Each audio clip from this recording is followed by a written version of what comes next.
Olá, sejam bem-vindos à nossa aula de teste e qualidade de software. Então vamos iniciar nossa revisão, obviamente, pela unidade 1. Na unidade 1 foi questionado para vocês, e é importante vocês se perguntarem, por que eu preciso ter qualidade de software? Por que o software que eu estou produzindo precisa ter qualidade? Uma das questões é porque você precisa ter a visão do usuário. Outro elemento é porque você precisa ter a visão do desenvolvedor. E outra é porque você precisa ter a visão da empresa. Então, seu software precisa ter qualidade porque você precisa atingir esses três públicos. Não basta você ter só a visão do desenvolvedor. Eu estou lá com o desenvolvedor desenvolvendo, tá, e mandando bala, código para lá, código para cá. Mas se você não atender o cliente, que é o principal, que é quem vai acessar aquele produto que está sendo desenvolvido, ou principalmente a empresa que está gerindo esse sistema, não vai adiantar e você não vai conseguir ter uma qualidade no seu software. Então essa é a base, é o pontapé inicial para que você tenha uma qualidade de software. Porque o seu software precisa ser qualificado. E outra questão, a importância dessa qualificação. Por que é importante? Além de você realmente ter qualidade, por que é importante que você tenha essa qualidade? Primeiro, para que você tenha competitividade no mercado. O mercado hoje ele é volátil, é muito rápido, muda muito rápido. Então, se você não tiver essa competitividade, você cai fora muito rápido, ok? Sobrevivência no mercado. Toda empresa ela precisa ter renda, precisa ter um faturamento. Então, para você sobreviver, você tem que ter um software de qualidade. Essencial. Por que é essencial ter qualidade? Porque principalmente para você exportar o seu trabalho, para você vender para outros mercados, para você vender para outro país, é necessário que você tenha uma qualidade, ou seja, que você possa realmente ter aquele selo, né, de qualidade do seu produto. Custo-benefício. Por quê? Quanto realmente custa a produção e quanto que isso beneficia os usuários. Então, se o seu software não atender também essa importância, você também possivelmente não irá sobreviver. E, por último, mas não menos importante, retenção dos seus usuários ou dos seus consumidores. Você consegue reter o pessoal, você vendeu, sei lá, 1 milhão de softwares logo no início, logo de cara. Você consegue manter? Ou a cada mês está caindo 100 mil ali? Ou seja, em menos de um ano você não vai ter nenhum usuário no seu sistema. Então, é necessário pensar em como reter esse pessoal. E os atributos da qualidade de software, que são fundamentais também. Você precisa se preocupar com a funcionalidade, com o desempenho, com a compatibilidade, com a usabilidade, com a confiabilidade, com a segurança, manutenibilidade e a portabilidade. Aparentemente são nomes meio abstratos, né? Mas que realmente fazem uma diferença gigantesca, principalmente quanto à qualidade do seu software. Vamos falar um pouquinho deles então, mais detalhado. Funcionalidade. A funcionalidade está relacionada a funciona completamente o seu software, funciona em todos os detalhes, em todas as suas nuances. As correções, elas ocorrem de forma funcional, ou seja, elas ocorrem de forma precisa. A adequação funcional, ou seja, o grau de funções facilita a ação do usuário. Então, quando a gente fala da qualidade com relação à funcionalidade, é isso que nós temos que prestar atenção. O desempenho está relacionado ao comportamento do tempo e à utilização dos recursos. Quanto tempo ele leva para executar uma ação? Quanto tempo ele leva para que o produto seja utilizado da forma correta? E a capacidade para esse uso, ou seja, lá nos requisitos foi descrito algumas questões. Será que realmente ele está atendendo? Então isso está relacionado ao desempenho. A compatibilidade está relacionada à coexistência e à interoperabilidade, ok? A consistência está relacionada a ele executa de forma eficiente quando compartilha com outros ambientes. E a interoperabilidade, grau em que dois ou mais sistemas se complementam um com o outro, ou seja, a troca de informações entre eles é compatível ou não. A usabilidade ela está muito relacionada ao uso literalmente do cliente. Como que o cliente usa o seu software, seu produto que você desenvolveu? Né? Será que ele tem dificuldade em acessar as informações que você colocou ali para ele? Será que é fácil para ele ter acesso?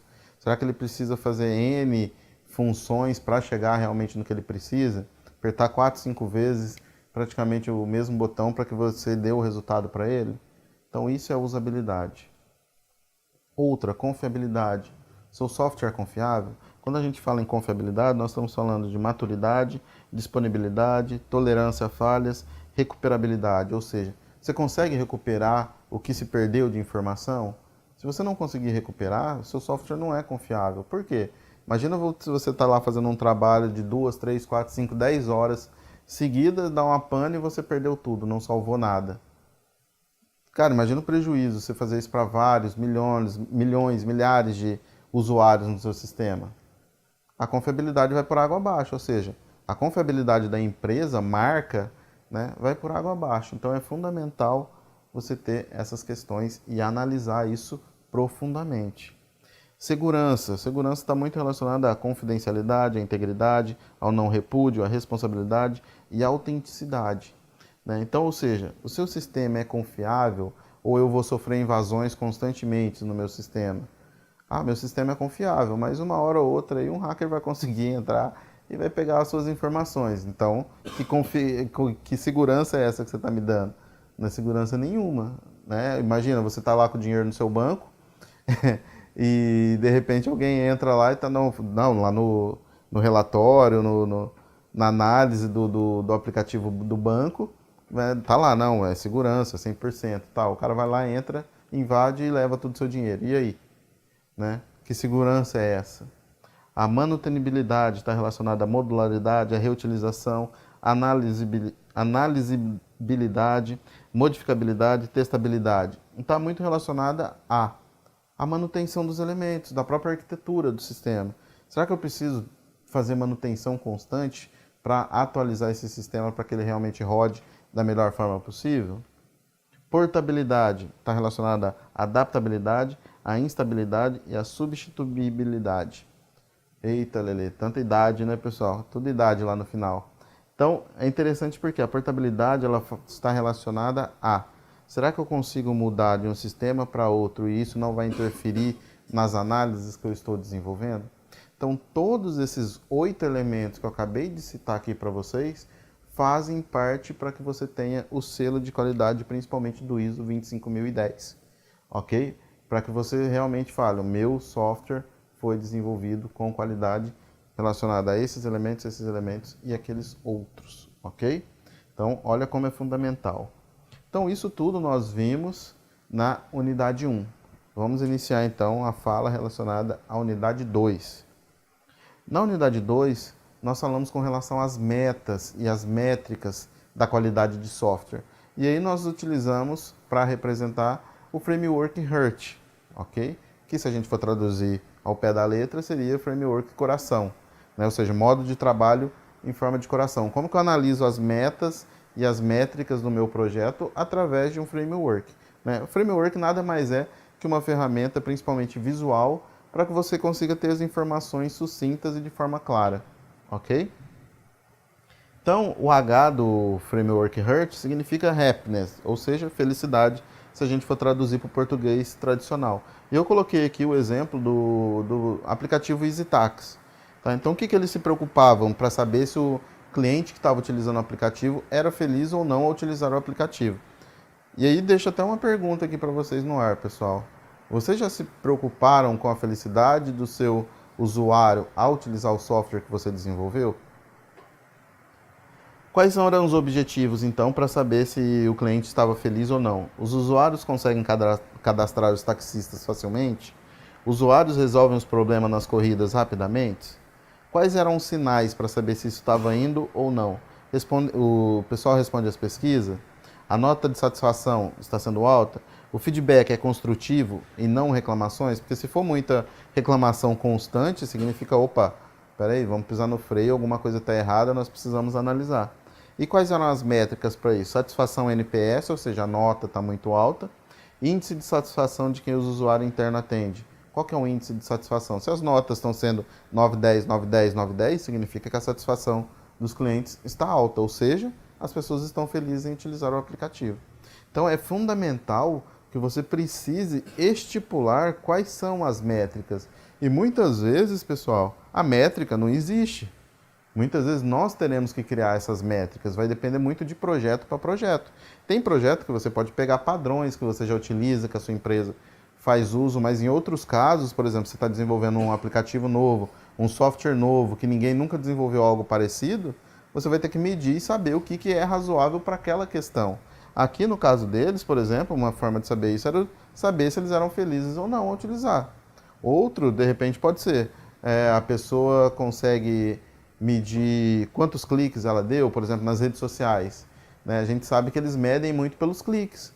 Quantos cliques você teve naquela página que você montou, né, de vendas? Teve muitos cliques? Não teve clique? Por que não teve clique? É uma forma de você mensurar, para você saber se você está indo no caminho certo ou não, ok?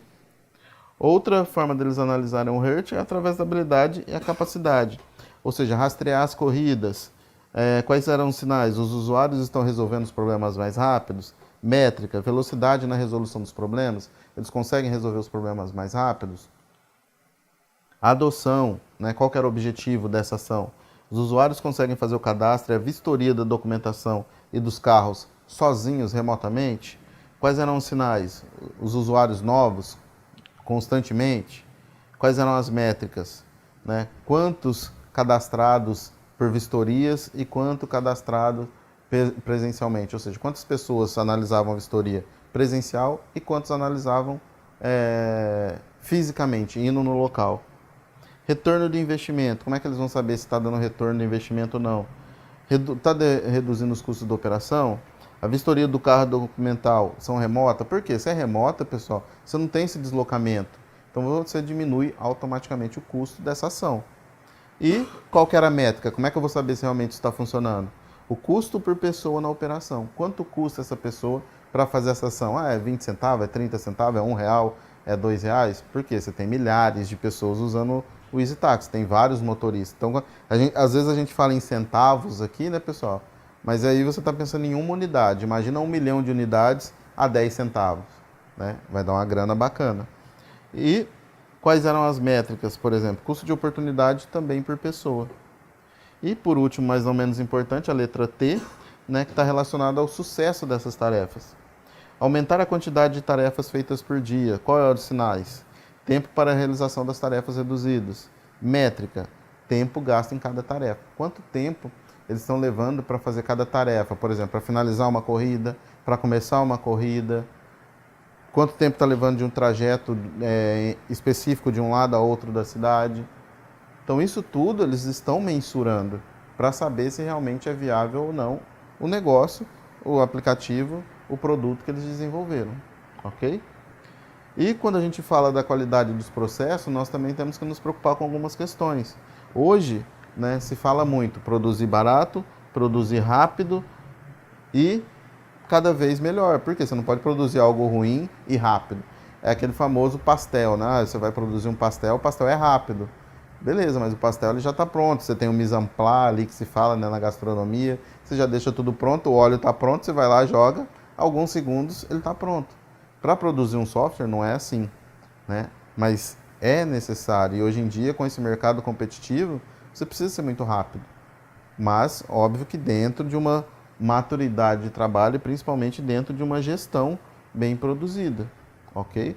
Para que você não venda gato por lebre, naquele famoso ditado que a gente utiliza. Ou seja, então para que isso ocorra é necessário ter uma melhoria no processo, né? Para isso você vai ter maturidade no processo e para você ter essa maturidade você vai ter que ter boas práticas técnicas, ou seja, você precisa ter técnicas realmente que te auxiliem a melhorar. Quando a gente fala em boas práticas técnicas, por exemplo, uma situação muito usual para gestão é utilizar o método Kanban. Né? É um método simples de trabalho que veio do Japão. E para que ele serve o método Kanban? O método Kanban é um método visual, onde você sabe tudo o que está acontecendo de forma ágil. Por quê? Está tudo ali na tela especificando. Né? O que já está pronto, o que precisa ser feito, o que já foi entregue.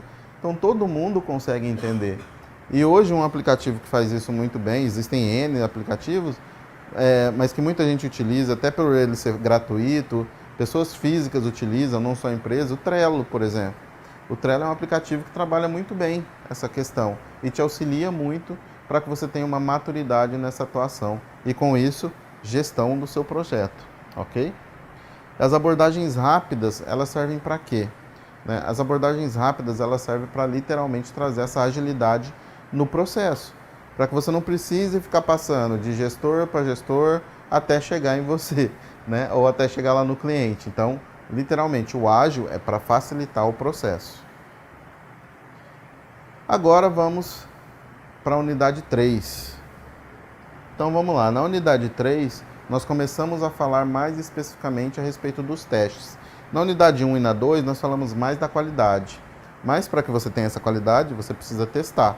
E os testes foram analisados então a partir da unidade 3. Então na unidade 3, né, nós trouxemos uma seguinte questão e reflexão segundo Preston. O trabalho técnico precisa de testes e revisões pelo mesmo motivo que o lápis precisa de borracha. Porque errar é humano, pessoal. Tudo bem, hoje a gente tem aí técnicas, inteligência artificial, como o próprio chat GPT, que eu creio que muitos de vocês devem estar utilizando. Se não utilizam, usem, porque é muito bacana, é muito legal, né? Mas errar é humano, então nós vamos errar.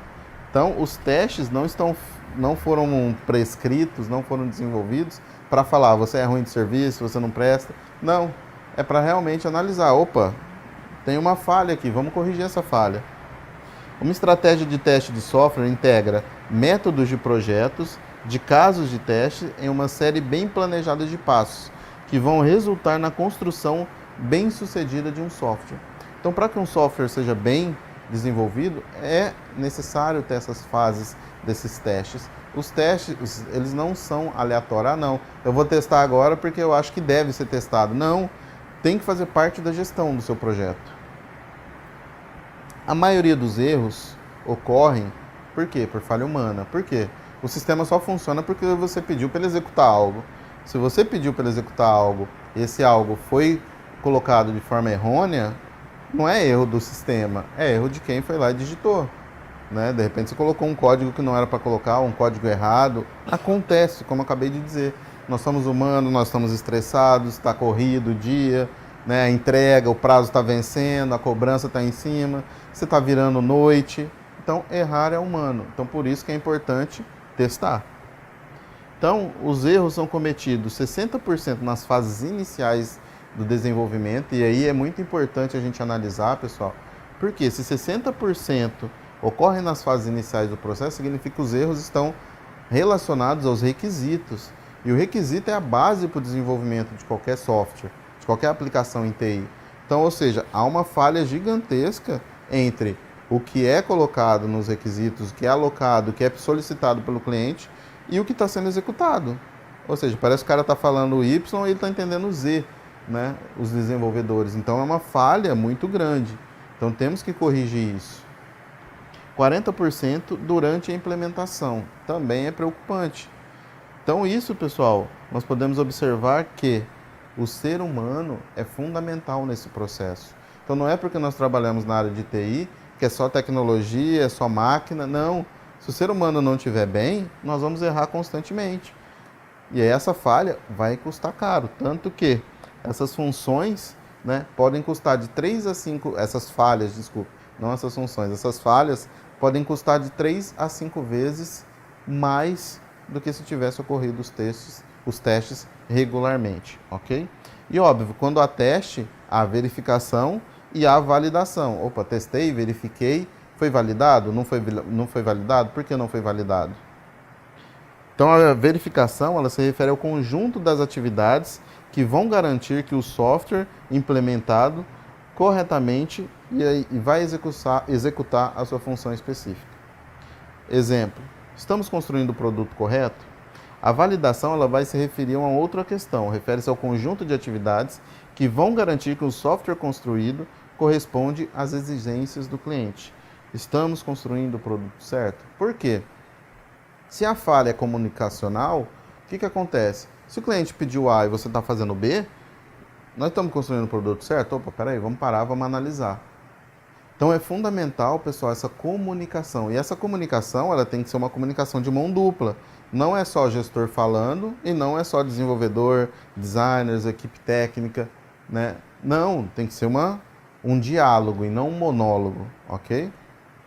Aqui fica clara essa questão, né, da falta de comunicação, né? Então, o cliente explicou de uma maneira, mas olha o que o cliente queria. O cliente queria simplesmente um balanço de pneu para a filha brincar no parque, no fundo de casa. Mas olha como explicou pro gestor, que ele precisava de um balanço com 3 níveis e tal, e tal, e tal. Opa, o cara vai falar, então beleza, é isso, ele me explicou isso, é isso. Aí como que o gerente entendeu, né? Já não tem nada a ver com o que o cliente explicou, e muito menos com o que ele realmente queria. Como o analista projetou, olha como o programador codificou, e olha como o consultor descreveu, né? Cheio de pompa, circunstância, almofadado e tal. E aí, principalmente, pessoal, a falha de comunicação ocorre porque normalmente nada é documentado. Ou seja, se você não tem papel falando, como é que você vai falar, cara, o que você me falou? Foi aquele famoso boca a boca? Então o gestor chegou no consultor, que chegou no analista e foi falando tudo de boca. Mas ninguém anotou nada em lugar nenhum. Por isso que a gestão de projeto é fundamental, mas usar a gestão da forma correta. Não é só falar que tem lá o gestor, não é só falar que tem as equipes, não é só falar que tem os testers, né? Não, é documentar tudo isso, deixar tudo isso muito escrito, né? O PMBOK, que é o livro, a referência com relação à gestão de projeto, ele dita muito bem quais são o que gera, quais são a documentação necessária em cada fase do processo de construção. Então não foi à toa que ele foi desenvolvido daquela forma, não é à toa que ele é um catatal, né? Parece uma bíblia, de tão grande que é o PMBOK. Mas é para realmente não, ou evitar ao máximo que erros assim ocorram, né? O que foi instalado? Praticamente nada. Como que foi cobrado o cliente? Né? Aquela gangorra, ó, quero 70% no início do projeto, 30% daqui 15 dias, né? E assim sucessivamente. Uma loucura. E o que o cliente realmente queria era algo simples. Então, é fundamental a análise de requisitos. Então, quando a gente fala dos testes, né, nós temos que nos preocupar muito com essas questões.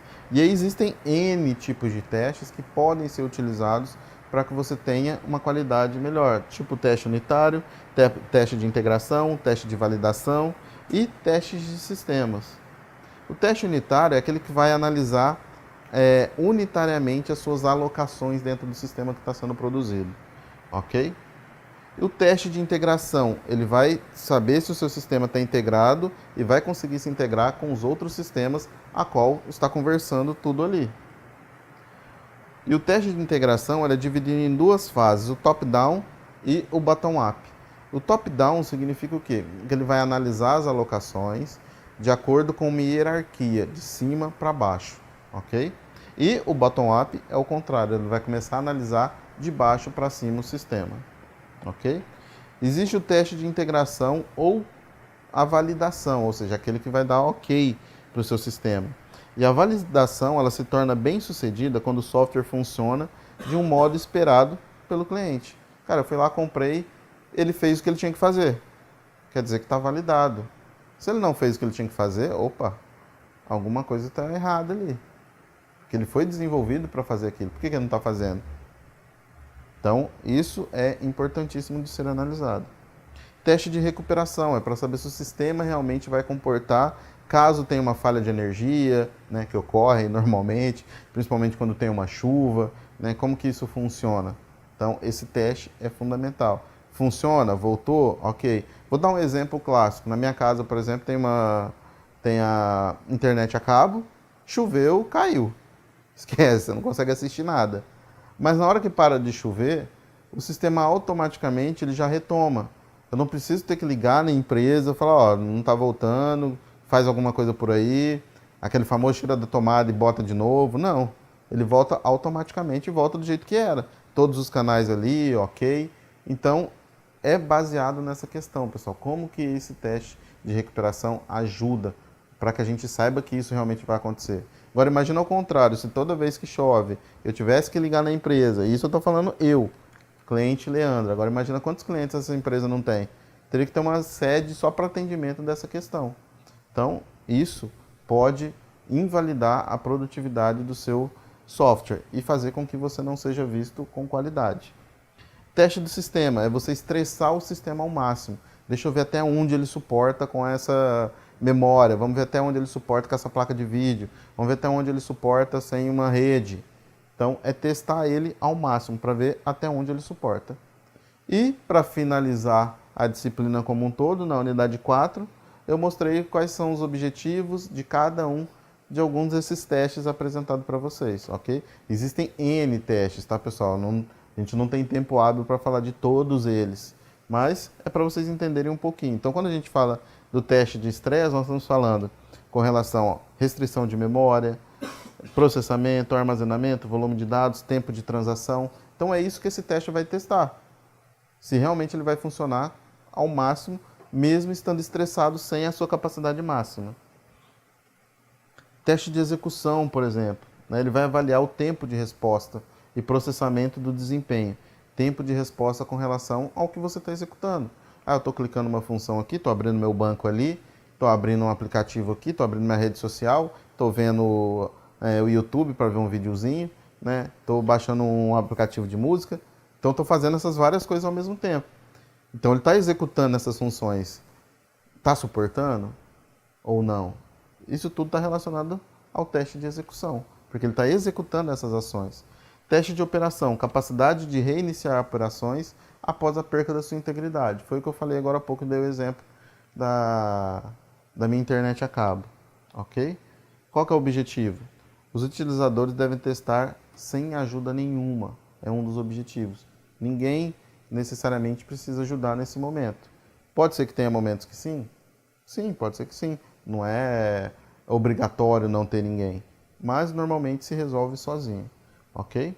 Teste de conformidade, aumentar as chances de sucesso, transferência de conhecimento e curva de aprendizado e a mantenibilidade do seu sistema de tecnologia da informação.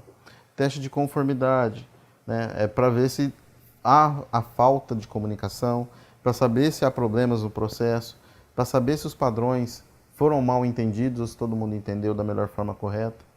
E os testes de segurança, para saber se há segurança da sua informação, se seus dados não foram vazados em nenhum momento, se há riscos, se os riscos são altos, se os riscos são baixos. Se for baixo, o que você vai fazer? Se for alto, o que vai acontecer? Ok? E há também os testes funcionais, né? Como o teste de requisito, que é feito lá no início do processo, né? Normalmente os testes são preparados na fase inicial, para saber se realmente estão de acordo, se eles estão conversando entre si. Teste de regressão, para saber se você já fez uso daquele equipamento com determinada ação, mas você mudou agora. Por exemplo, você estava utilizando com 16 GB de memória RAM, né, e você substituiu para 32. Como é que ele vai funcionar? Então isso é o teste de regressão. Ou você diminuiu também, né? Pode ser o caso, tanto de aumento quanto diminuição. Ok? Teste de interconexão. Os sistemas estão conversando entre eles, está tendo uma comunicação ou não, está travando essa comunicação. Se estiver travando, é interessante você analisar o que está entrando de informação, o que está saindo. Estão conversando essas entradas e saídas dessas informações? Chegamos ao final do nosso encontro. Deixo aqui as referências para que vocês possam estudar cada vez mais, que vocês compreendam cada vez mais e entendam cada vez mais sobre qualidade de software. É isso, pessoal. Nos vemos numa outra oportunidade. Fui!